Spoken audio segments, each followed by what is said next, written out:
Operation ಹಸ್ತ ಏನಾದರೂ ಶುರುವಾಗಿದೆ ನೋಡಿ. ಈಗ JDS ಅಲ್ಲಿ ಏನಾಗುತ್ತೋ ನನಗೆ ಗೊತ್ತಿಲ್ಲ, ಆದರೆ ಈ ಚುನಾವಣೆ ಎಲ್ರಿಗೂ ಕೂಡ ಉತ್ತರ ಕೊಟ್ಟಿದೆ ಅಲ್ವಾ. ಅನಾವಶ್ಯಕವಾಗಿ ಏನೇನೋ ಮಾತಾಡ್ತಾಯಿದ್ರು BJPಯವರು JDS ಅವರೆಲ್ಲ, ಅವರಿಗೆ ಜನನೇ ಉತ್ತರ ಕೊಟ್ಟಿದ್ದಾರೆ. ಈಗ ಜನ ಏನು ಹೇಳಿದ್ದಾರೆ, ನಮಗೆ ನೀವು ಇನ್ನೂ ಹೆಚ್ಚು ಒಳ್ಳೊಳ್ಳೆ ಕೆಲಸಗಳು ಮಾಡಿ ಜನಪರವಾದಂಥ ಕಾರ್ಯಕ್ರಮಗಳನ್ನು ಮುಂದುವರಿಸಿ ಅಂತ ಹೇಳಿದ್ದಾರೆ. ಇವರು ಬರೀ ಸುಳ್ಳಿನ ಪ್ರಚಾರಗಳು ಇಟ್ಕೊಂಡು ಏನೂ ಇಲ್ಲದೇ ಇರತಕ್ಕಂಥ ಆಧಾರರಹಿತವಾದಂಥ ಆಪಾದನೆ ಮಾಡ್ಕೊಂಡು ತಿರುಗಾಡ್ಕೊಂಡಿದ್ದರು. ನಿಮ್ಮ ಇಲ್ಲಿಯ ಸ್ಥಳೀಯ ವಿಜೇಂದ್ರ ಅವರು ಇರ್ಬೋದು, ಮತ್ತು ಕುಮಾರಸ್ವಾಮಿಯವರು ಇರ್ಬೋದು, ಯಾರೇ ಇರ್ಬೋದು, ಯಡಿಯೂರಪ್ಪನವರು ಇರ್ಬೋದು, ಆರ್ ಅಶೋಕ್ ಇರ್ಬೋದು, ಯಾರೇ ಇರ್ಬೋದು.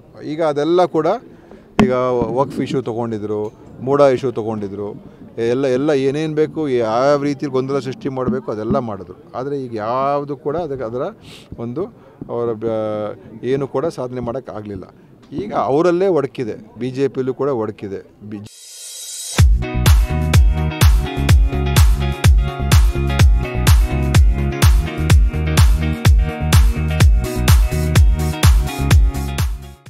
JDSಲ್ಲೂ ಕೂಡ ಒಡಕಿದೆ. ಮುಂದೆ ಏನೇನಾಗುತ್ತೋ ಗೊತ್ತಿಲ್ಲ.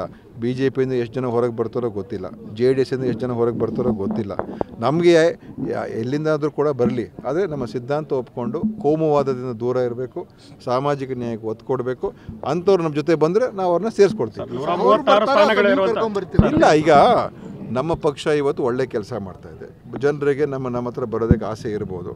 ಆಸೆ ಇರತಕ್ಕಂಥ ಜನ ನಮಗೆ ಖಂಡಿತ ನಾವು ನಮ್ಮದು ಪಕ್ಷದಲ್ಲಿ ಅನೇಕ ಜನ ಬಂದಿದ್ದಾರೆ, ಅನೇಕ ಜನ ಹೋಗಿದ್ದಾರೆ. ಈಗ ಬರೋರು ಬರ್ತಾರೆ ಅಂತ ಹೇಳಿದ್ರೆ ನಾವು ಅವ್ರನ್ನ ಕರ್ಕೊಂಡು, ಒಳ್ಳೆ ಜನ ಬಂದರೆ ನಾವು ಸೇರಿಸ್ಕೊಳ್ತೀವಿ. ಒಳ್ಳೆ ಜನ ಬಂದರೆ ಅವ್ರನ್ನ ಸೇರಿಸ್ಕೊಳ್ಳೋದು ತಪ್ಪು ಇಲ್ಲ. ಸರ್, 136 ಸ್ಥಾನ ಇರೋಂಥ ಕಾಂಗ್ರೆಸ್ಸಿಗೆ ಆಪರೇಷನ್ ಅವಶ್ಯಕತೆ ಇದೆ. ಈಗ 138 ಇದೆ. ಅವಶ್ಯಕತೆ ಇದೆಯಾ ಸರ್? ಇನ್ನೂ ಒಳ್ಳೆಯವ್ರು ಕೆಟ್ಟವ್ರು ಅಂದರೆ ಸಾಮಾಜಿಕ ನ್ಯಾಯದ ಬಗ್ಗೆ ಬದ್ಧತೆ ಇರಬೇಕು. ಈ ಸುಳ್ಳು, ಕೋಮುವಾದ, ದ್ವೇಷ ಇದೆಲ್ಲ ಹರಡಿಸುವಂಥ ಎಲ್ಲ ಬಿಟ್ಟು ಹೊರಗೆ ಬಂದರೆ ಅವಾಗ ಅಂಥವ್ರನ್ನ ನಾವು ಸೇರಿಸ್ಕೊಡ್ತೀವಿ ಅಷ್ಟೇ.